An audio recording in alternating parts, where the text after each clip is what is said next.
Hey guys, welcome back. I'm Coach Bolt and we're in Phuket today and we're going to discuss, are we hip?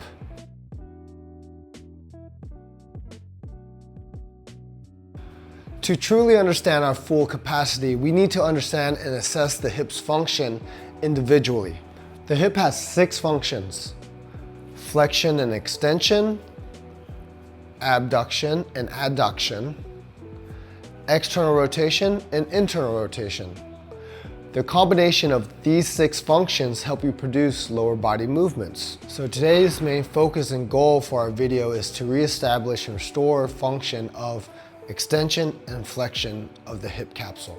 What you'll need for this video: foam roller, yoga block, ankle weights, and a small ball. So we're first going to start with foam rolling our glutes. We're going to roll slowly and we're going to search for restrictions. Once we find the restrictions, we're going to sit and breathe. We'll repeat for both sides.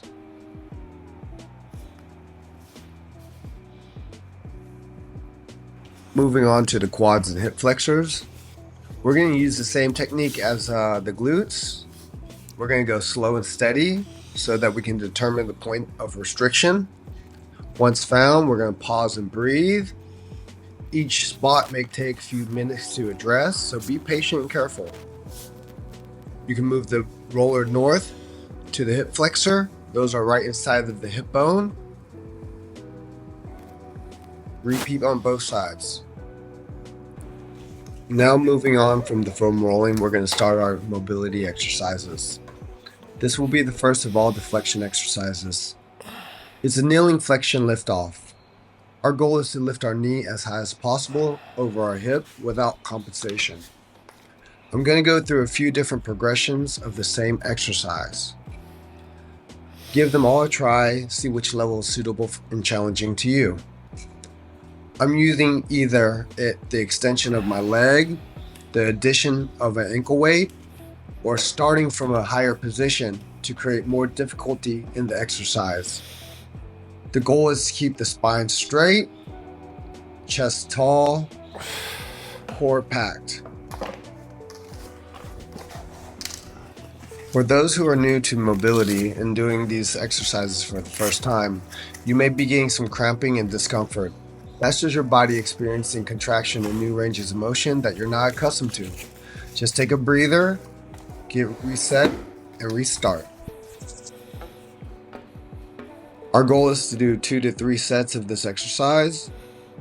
We want to be able to hold our end range of motion from anywhere from 5 seconds to 30 seconds, depending on your skill level.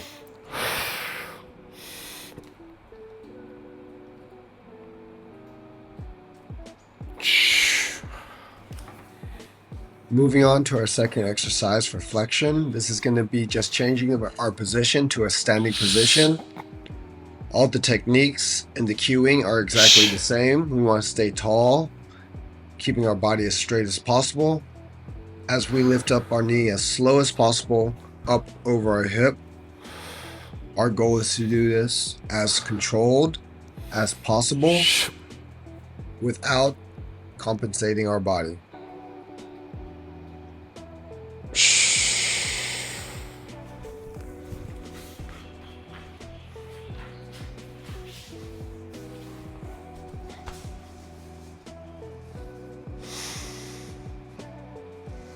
So the last goal for hip flexion is lying, hip flexion, and range holds.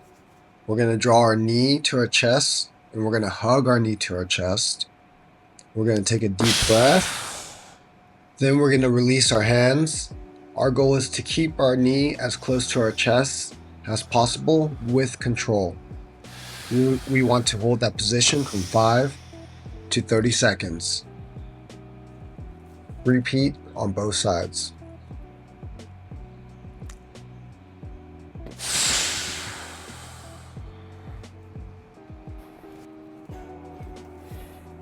Moving on to hip extension. We're going to do the opposing contraction of hip flexion. Our goal is to move our knee as far back of our hip as possible. In this exercise, I'm trying to keep my back straight, my belly in, my glutes on, trying to not compensate in my lumbar.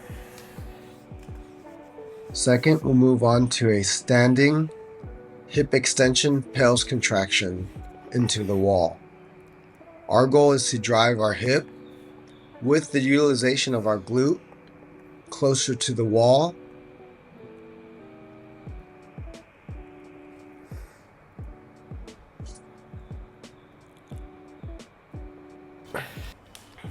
Moving to the floor, we're going to do a pelvis and rails contraction for hip flexion and extension.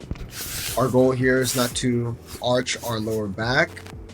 Keep our hip bone pinned down to the ground as we're driving down isometrically into our pelvis contraction for hip flexion. We're going to do that for approximately 10 seconds, followed by the rails contraction while we're lifting up away from the block, anywhere from 10 to 20 seconds.